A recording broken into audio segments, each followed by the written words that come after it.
We cannot let our guards down. INEC can be compromised only in two ways. One, from the inside, which vigilance will fish out, no matter how highly placed the people responsible for such compromise are, even within the INEC system. That's one. INEC can be compromised from within. But the one that I am most concerned about is compromise aided by security forces. The only ground on which INEC can be successfully infiltrated technically now is by electoral violence. But one thing that gives me hope is this. Truly, the power has moved to the polling units. But then, what happens if a polling unit is disrupted? Like we saw in Lagos in 2019, like we saw in Kogi in 2019, like is rampant in most other places that we cannot even get video evidence for. What happens when the elections in the polling units are disrupted? I'll tell you what happens. INEC cancels the result in that polling unit.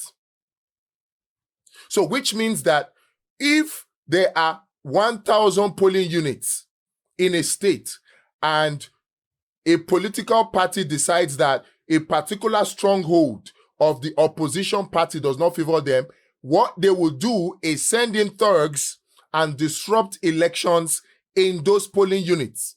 And INEC will now come and say, oh, there was electoral violence. We cancel election in those places. Have these people not successfully infiltrated and compromised INEC? So INEC can hold its hand in the air and say, our systems are impregnable, but then they have been compromised technically, because even though the power is at the polling unit, these enemies of Nigeria have been successful in disrupting elections at the polling unit. Now, Nigerians need to be aware of this. This is what I am most concerned about. As far as I'm concerned, for there to be free and fair election in Nigeria, it has to be peaceful. We have to ensure that election at the polling unit is free and fair. Election at the polling unit is free and fair. And for that to happen, we have to do one of two things. One, we have to ensure that thugs do not come to disrupt election at polling units. And two, we have to also ensure that security forces do not collude like some of the security personnel have done in times past. Because like I said earlier, these security personnel are also human beings, and every human being has a price, like they say it. So you can have the Inspector General of Police having good intentions, but what happens to the DIGs, the AIGs, the Commissioner of Police, all the officers under him? Can he 100% vouch for what happens for them? Even the AIG, can we 100% vouch for him? So they are human beings. So Nigerians need to put systems in place to make sure that the elections at the polling unit are not disrupted. And how do we do this? Look at the election in Kogi. Look at the election in Lagos. When the thugs came and they started shooting in the air and brandishing their weapons, nobody stood. I wouldn't advise anybody to stand because I wouldn't wish anybody to be killed for nothing. When they started shooting in the air in Kogi, when even the helicopter of police was seen providing cover for them, nobody will stand unless you have gun. Even if you have gun, you still stand the risk of being killed. So what do we need to do? If this kind of situation repeats itself, that elections get disrupted at the polling unit, this is what I am most concerned about. These people bank on the weapons that they have cached. They bank on it. They bank on the thugs that they have empowered. They bank on the security personnel that they have bought over. See, we can shout all we want. When these people get into action and they start shooting their guns and they start brandishing their weapons, they start killing and maiming, people will run.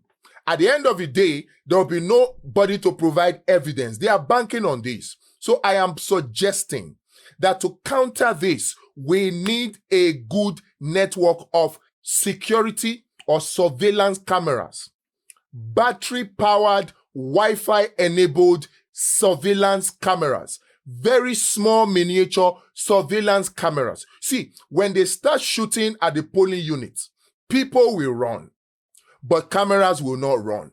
We need to capture the faces, the voices of these thugs, of these security personnel. We need to capture their faces. So to put that in check, to ensure that the sanctity of the polling unit is not tampered with, we need to deploy battery-enabled, Wi-Fi-enabled miniature surveillance cameras across the 176,000 polling units. We need to do this. If not, they will still come and use their old tactics. They will use the thugs they have empowered. They will use the security personnel that they have bought over, and they will disrupt elections at the polling units. And they hope to do this to provide grounds for INEC to cancel election in areas where there are violence, so they can carry areas where they think they have strongholds. See, we need to be aware of this, Nigerians. We need to be aware of this. They plan to take Nigeria out of the hands of the enemies of Nigeria need to be carried by lovers of Nigeria. We need to. We cannot continue like this.